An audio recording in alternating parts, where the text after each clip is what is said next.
صحیح ترین دین فطرت جو ہے وہ اسلام ہے. جتنا ہم اسلام سے قریب ہوتے ہیں اللہ تعالیٰ اپنے فضل سے ہمیں قرار اور سکون عطا فرماتے ہیں. ایک اور جگہ قرآن مجید میں آیا ان الانسان خلق ہلوعا، انسان جو ہے نا وہ پیدا کیا گیا بڑا تھڑ دلا. جب اسے خیر ملتی ہے تو اس کو روکتا ہے، اور جب کوئی برائی پہنچتی ہے، شر پہنچتا ہے تو جزا فضا کرتا ہے. یہی دیکھنے میں آ رہا ہے نا کہ تھوڑی سی پریشانی ہوئی ہے اور پوری قوم جو ہے وہ پینک میں ہے. لیکن اس کے بعد کا الا المصلین، سوائے نمازیوں کے لیے، اور نمازیوں کی صفات بیان ہوئی ہیں آگے سورۃ المعارج کے اندر. تو بندہ مومن کا کام گھبرانا نہیں ہے. اس وقت جو پینک پھیلایا جا رہا ہے، جو افراتفری اس وقت آپ نفسا نفسی دیکھ رہے ہیں، جو ہمارے سوٹو سے متمدن ممالک ہیں وہاں پر جو مارکیٹوں میں اور جو صورتحال ہمارے پاس آ رہی ہے، وہ تو نفسا نفسی کا عالم ہے.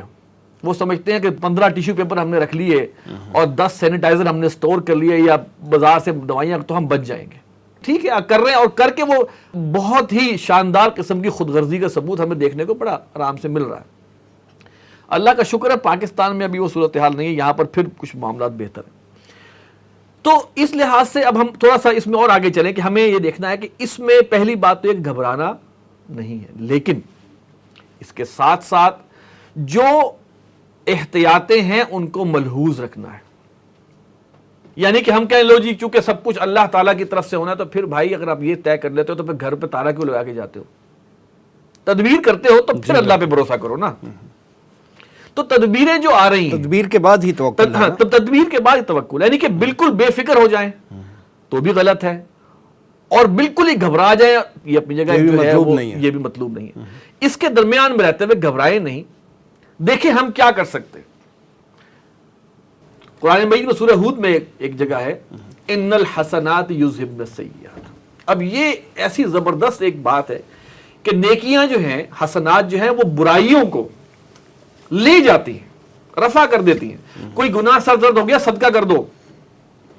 اب یہ جو ایلیمنٹ ہے، جو ہمارے اوپر جو آزمائش آئی ہے یا جو بھی چیز آئی ہے، اس کا ایک اسپرچول ڈائمنشن بھی ہے.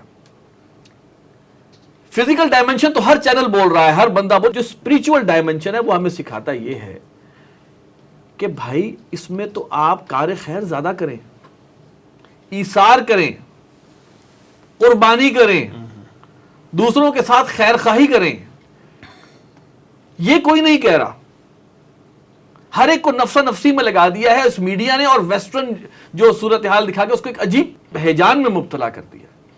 بچانے والی ذات وہ ہے. اگر ہمارا اس آیت پر ایمان ہو تو یہ ہم نیکیاں کریں گے تو ہو سکتا ہے یہ ہماری جو برائیاں یہ بیماریاں یہ لے جائے. صحیح. اس ایلیمنٹ کو ضرور رکھیں، اور اس وقت اس کی بڑی سخت ہمیں ضرورت ہے. تو لہٰذا یہ ہمیں بہت بغور جو ہے وہ مطالعہ کرنا چاہیے کہ قرآن مجید میں کئی جگہ اور آیا ہے ان یمسسک اللہ بضر فلا کاشف لہ الا ہو. اگر اللہ تمہیں چھو لے کسی ضرر کے ساتھ یا تمہیں کوئی ضرر پہنچ جائے تو اس سے نجات تمہیں کوئی نہیں دلا سکتا سوائے اللہ کے. وہی یمسسک بخیر، اور اگر اللہ تعالیٰ تمہیں چھو لے خیر کے ساتھ تو کوئی اس فضل کو لوٹا نہیں سکتا. ہمارا ان آیات پر کتنا ایمان ہے یہ ہمیں دیکھنا چاہیے. اس وقت صورتحال یہ ہے کہ ہمیں اللہ تعالیٰ کے ساتھ توبہ کرنی، خیرات کو عام کریں، زندگی جو بھی ہماری گزری ہے اس پر نظر ڈالیں. اور ابھی بھی مہلت ہے اللہ تعالیٰ نے دی ہوئی ہے. وہ ہے نا کہ توبہ کے دروازے اس وقت تک کھلے ہیں معلم یغرغر، جب تک کہ موت کے آثار نہ شروع ہو جائے. بالکل صحیح. توبہ کے دروازے کھلے ہیں، ہر شخص اس طرف آئے. یہ چیز جو ہے اس کے اندر سکون بھی پیدا کرے گی، اس میں ایثار و قربانی بھی پیدا کرے گی، اور اس سے انشاءاللہ اس کی برکات اپنی جگہ پر ہے. وہ پہلی چیز تو یہ کہ پینک نہ ہو، گھبرائے نہیں. ٹھیک. کیونکہ گھبراہٹ کے عالم میں انسان کبھی بھی صحیح فیصلہ نہیں کر سکتا. پریشانی کے عالم میں، گھبراہٹ کے عالم میں صحیح فیصلہ، صحیح تدبیر نہیں کر سکتا. اس کے لیے ہمارے لیے بہت بڑا سہارا اللہ تعالیٰ کا اذن، اللہ کا امر موت برحق ہے. ٹھیک ہے. نمبر 2، افواہوں پہ کان نہ دھریں. یہ جو سوشل میڈیا اور ایون ہمارا الیکٹرانک میڈیا بھی ہے، اس نے جو خبر کو ریپیٹ کر کر کے اگر ایک گھر میں وہ ٹی وی چل رہا ہے تو وہ گھر کے اندر شام تک ذہنی مریض بن جائیں گے. اس لیے کہ اس میں مسلسل ایک ہی چیز بمبارڈ ہو رہی ہے، فلاں یہ ہو گیا، فلاں یہ ہو گیا، فلاں یہ ہو گیا، فلاں یہ ہو گیا. یہ چیزیں بھی جو ہیں آپ تھوڑا سا بریک دیں. پتہ ہے یہ آ گیا ہے، نمبر ایک پتہ ہو کہ یہ مصیبت ہے، یہ آزمائش ہے، اس میں ہم پریشان نہ ہوں. جتنی تدابیر آ چکی ہیں وہ کافی ہیں. صحیح بات. اس کے لیے مزید ٹی وی دیکھ کے تدابیر آپ اختیار اور نہیں کر سکتے، وہ اختیار کیجئے. ایثار اور قربانی، جیسا انہوں نے کہا اگر کسی شخص کو پتا ہے کہ مجھے نزلہ بخار ہے، اپنے آپ کو خود ریسٹرکٹ کر لے. اپنے گھر والوں سے بھی کہا بھائی چلو میں کمرے میں رہتا ہوں، کوئی مسئلہ نہیں، نہ پھیلے، اور ہم دوسروں کے لیے آسانی کا باعث بنیں. اب آپ دیکھیں ذخیرہ اندوز ظلم میں یہ بھی کم نہیں کرتے. ہمارے ملک میں بھی آپ دیکھیں ذخیرہ اندوزی حکومتی لوگوں سے لے کر غیر حکومتی کا جس کا جہاں ہاتھ پڑ رہا ہے وہ وزیر اعظم نے اپنے خطاب میں وارننگ دی ہے ان لوگوں کو. نہیں، وارننگ تو دی ہے، وارننگ دینے کے بعد پھر یہ اس کے فل تھراٹل آپریشن بھی کرے نا.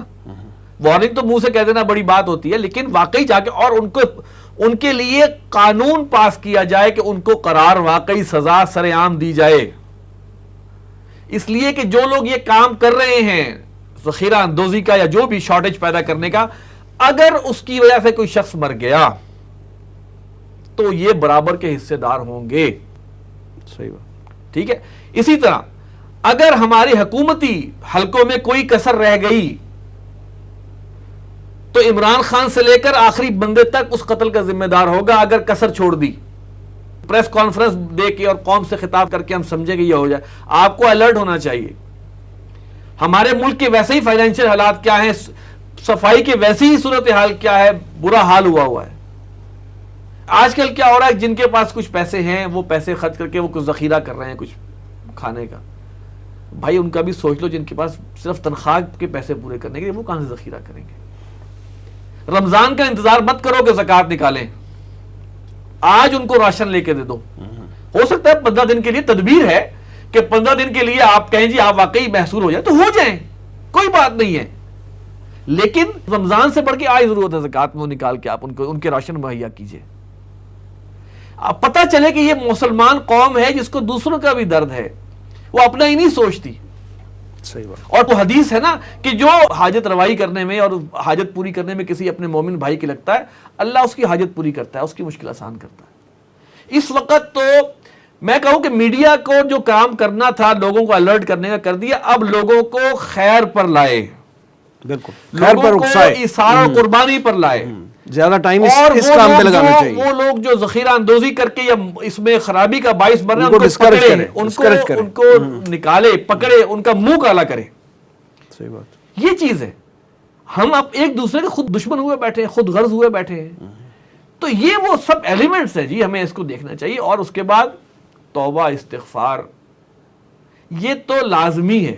نوافل ہیں، استغفار ہیں، ہر وقت زبان جو ہے وہ اللہ کے ذکر سے تر رہے. کیوں نہیں؟ اللہ نے ایک موقع دے دیا. اگر گھر میں بیٹھے ہو بند ہو کے تو کیا کرو گے؟ تاش کھیلو گے، کیبل دیکھو گے.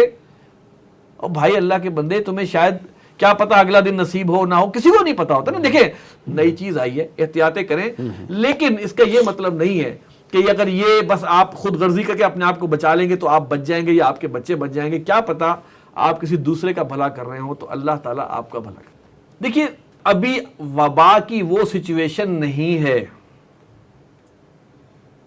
اس حوالے سے مفتی تقی عثمانی صاحب کی بڑی ریزنیبل آئی ہے کہ آپ گھر سے وضو کر کے جائیے، نفل اور وہ سنتیں گھر پہ ادا کی، وہاں پہ صرف فرض پڑھیں، وہاں جا کے آپ فرض پڑھیں. اور اس کے بعد ہی میں تو یہ کہتا ہوں اس میں بھی احتیاط کریں کہ بھئی کوئی جو کھانس رہا ہے، جیسے انہوں نے بھی کہا جس کو کھانسی ہے، جس کو چھینکے ہیں، نزلہ ہے، وہ نہ جائے. عذر ہے، بالکل نہ جائے. لیکن جو جا رہے ہیں وہ اکٹھے بیٹھ کے دعا تو کریں. نماز با جماعت کی فضیلت جو ہے وہ اللہ تعالی ہم سب کو اس سے بہرہ مند فرمائے، اس سے کون انکار کر سکتا ہے. تو نماز کو بھی اگر ہم تھوڑی پرائرٹی تو دیں. ابھی وہ سچویشن نہیں ہے، احتیاطوں کے ساتھ آپ چل سکتے ہیں. اچھا سپوز خدا نہ خواستہ وہ سچویشن آ بھی جائے تو اپنے گھر میں جماعت کروا لو. اللہ کے بندو، ہر گھر کو مسجد بنا لو. بالکل صحیح. یہ تو کر سکتے ہیں نا. There is will, there is a way. ٹھیک ہے. اس ہر گھر میں سے کے اندر با جماعت نماز کیوں نہیں ہو سکتی؟ خواتین بھی کھڑی ہو. میں نے کہا نا کوئی راہ دکھانے والا نہیں ہے، کوئی میڈیا پہ بات کرنے والا نہیں ہے. ٹرمپ کو خدا یاد آ گیا, ہمارے حکمرانوں کو خدا یاد نہیں آ رہا. یعنی کہ وہ ہم ریفرنس دے رہے ہیں جناب چینی صدر قرآن مجید دیکھ رہا ہے یا فلاں کر رہا ہے, فلاں نے وضو کی تلقین کر دی ہے. تم لوگ جو بیٹھے پڑے, تم لوگوں نے اپنا سیکولر منہ دکھانا دنیا کو. جو لوگ سیکولر منہ دکھا رہے ہیں ان کو چاہیے کہ وہ یہ کہیں کہ ہمارا جنازہ بھی نہ پڑھایا جائے, اس لیے کہ ہم نے تو ویسٹ کو خوش کرنا تھا نا, ہم نے سیکولر منہ دکھانا تھا. اور بھائی اللہ سے ڈرو, یہ وقت ہے آپ اس کا بیسٹ یوز, لوگوں کو اللہ کی طرف رجوع کرائے. اللہ کی پناہ میں. جب بارش ہوتی تھی, سخت طوفان ہوتا, نبی اکرم صلی اللہ علیہ وسلم مسجد میں جا کے استغفار کیا کرتے تھے. کیا عجب کہ اللہ کا یہ عذاب ہو, یہ حالات تھے. اور جیسے انہوں نے کہا کہ 100 دفعہ اللہ کے رسول معصوم, ایک جگہ پہ ہے انی لا استغفر اللہ 70 مرۃ من کل یوم, میں یہ تو 70 دفعہ استغفار کرتا ہوں, ایک جگہ 100 دفعہ استغفار ہے. اور ہمارے یہاں مشینری میں کوئی بات ہی نہیں ہو رہی.